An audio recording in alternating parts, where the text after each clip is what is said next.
आज हम संस्कृत खंड के द्वितीय पाठ आत्मज्ञ एवं सर्वज्ञ का अध्ययन करेंगे।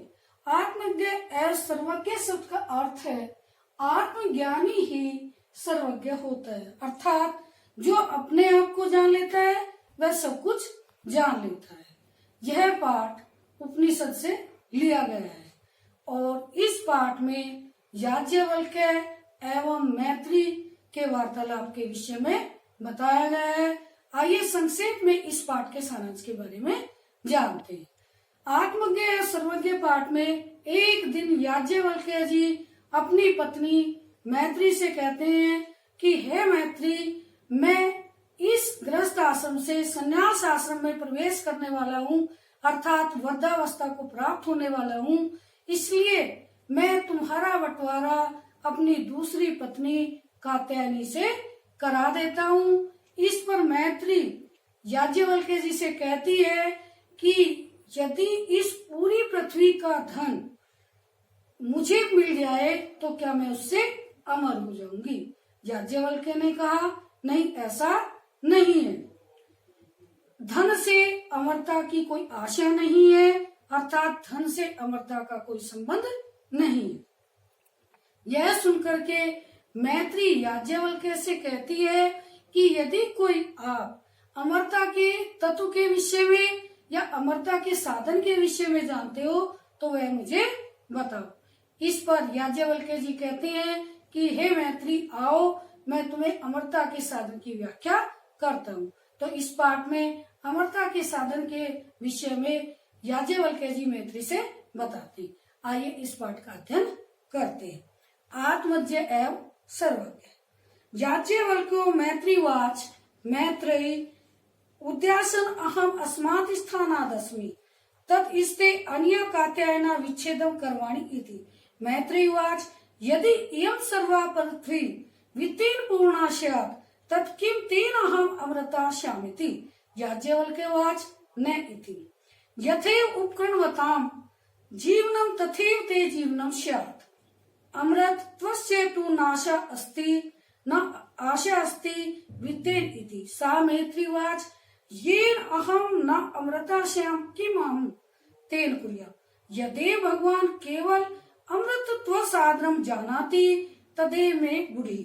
याज्ञवल्क्योवाच प्रियाना सते त्वं प्रियं भाष्यसे एहि उपदेश व्याख्यास्यामि ते अमृतत्व साधनम। आइए इस पाठ के कठिन शब्दार्थों के बारे में जानते हैं। उद्यासन। उद्यासन माने ऊपर जाने वाला हूँ, अर्थात पारिव्राज्य आश्रम में प्रवेश करने वाला हूँ। पारिव्राज्य आश्रम का अर्थ है संन्यास आश्रम में, कि मैं गृहस्थ आश्रम से संन्यास आश्रम में प्रवेश करने वाला हूँ। कात्यायनी नामक दूसरी पत्नी से। विच्छेदम माने बंटवारा। यथेव उपकरणवताम जैसा ही साधन संपन्न लोगों का या धनवानों का। भगवान माने आप। अमृतत्वस्य अमरता की। केवलम माने अकेला। व्याख्यास्यामि माने व्याख्या करूंगा। कामाय माने कामना पूर्ति के लिए। जाया माने पत्नी। निधि ध्यासितव्य माने ध्यान करने योग्य। आइए अब इस पाठ के हिंदी अनुवाद के विषय में जानते हैं। याज्ञवल्क्यो मैत्रीवाच। याज्ञवल्क्य ने मैत्री से कहा उद्यासन अहम अस्मात् स्थानात् अस्मि।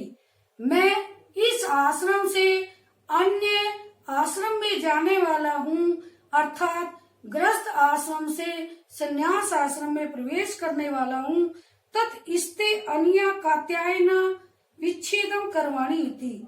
इसलिए तुम्हारा अपनी दूसरी पत्नी कात्यायनी से संपत्ति का बंटवारा करा देता हूँ।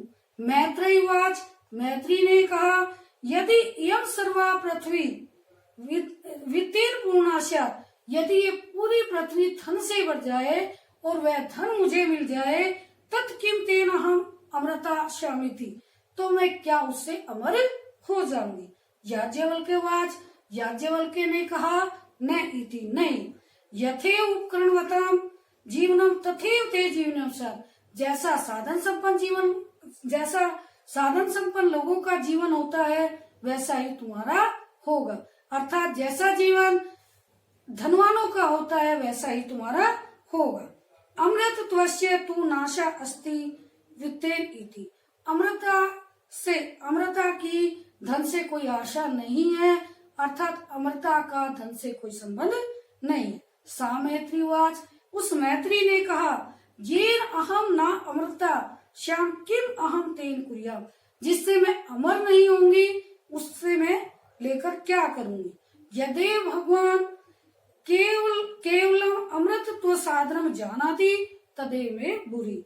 यदि आप कोई अमरता का साधन जानते हो तो वह मुझे बताओ। याज्ञवल्क्य वाच, याज्ञवल्क्य ने कहा, प्रिया न सती त्वं प्रियम भाषसे, तुम हमारी प्रिया हो क्योंकि तुम प्रिय बोलती हो। यही उपवेश, यहाँ बैठो। व्याख्या शामी ते अमृतत्व साधनम, मैं अमृत के साधन की व्याख्या करता हूँ, अर्थात अमरता के तत्व के विषय में तुम्हें बताता। याज्ञवल्क्य वाच, नावारे मैत्रेयी पत्यु कामाय पति प्रियो भवति, आत्मनस्तु वे कामाय पति प्रियो भवति, नावारे जाया कामाय जाया प्रियो भवति, आत्मनस्तु वे कामाय जाया प्रिया भवति, नावारे पुत्रस्य वित्तस्य च कामाय पुत्रो वित्तं वा प्रियं भवति, आत्मनस्तु वे कामाय पुत्रो वित्तं वा प्रियं भवति, नावारे सर्वस्य कामाय सर्वं प्रियं भवति, आत्मनस्तु वे कामाय सर्वं प्रियं भवति। तस्माद् आत्मा वारे मैत्री द्रष्टव्य दर्शनार्थम श्रोतव्य मनतव्य निधिध्यासितव्यश्च, आत्मने खलु दर्शनेन इदं सर्वं विदितं भवति। याज्ञवल्क्य उवाच, याज्ञवल्क्य ने कहा, अरे मैत्री, पत्यु माने पति की, कामाय माने कामना के लिए, कि अरे मैत्री, ना ही पति की कामना के लिए, पति की इच्छा के लिए पत्नी को पति प्रिय होता है, अपितु आत्मनस्तु वे कामाय पति प्रियो भवति, अपितु अपनी कामनाओं या इच्छाओं की पूर्ति के लिए ही पति प्रिय होता है। ना मारे जाया कामा जाया प्रिय होती, और ना ही पत्नी की कामना के लिए पति को पत्नी प्रिय होती है, अपितु अपनी इच्छाओं की पूर्ति के लिए, अपनी कामना की पूर्ति के लिए ही पत्नी प्रिय होती है। ना वारे पुत्रस्य वित्तस्य च कामाय पुत्रो वित्तं वा प्रियं भवति, और ना ही पुत्र और धन की कामना के लिए पुत्र और धन प्रिय होते हैं, अपितु अपनी कामना के लिए ही पुत्र और धन प्रिय होते हैं।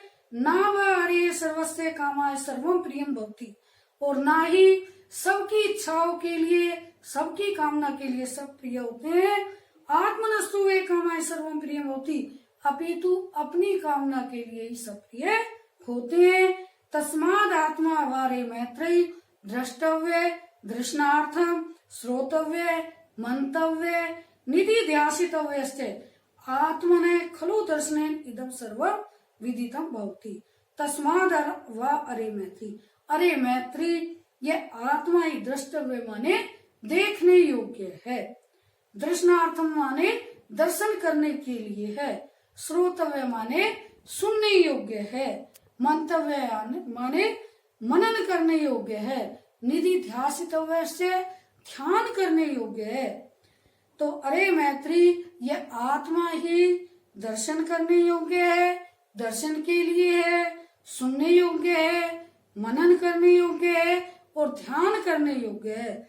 आत्मने खलु दर्शनेन इदं सर्वं विदितं भवति, अपना दर्शन करने से ही सब कुछ ज्ञात हो जाता है, अर्थात आत्मा का दर्शन करने से ही, अर्थात अपने आप को पहचानने से ही इस संसार में सब कुछ जान लिया जाता है। अतः जो व्यक्ति अपने आप को जान लेता है वह सब कुछ जान लेता है। धन्यवाद। यह पाठ यहीं पर समाप्त होता है। अभी हमने जाना कि याज्ञवल्क्य ने अमृता की किस प्रकार से व्याख्या की। तो अगले पाठ में हम अगले वीडियो में अगले पाठ की चर्चा करेंगे। धन्यवाद।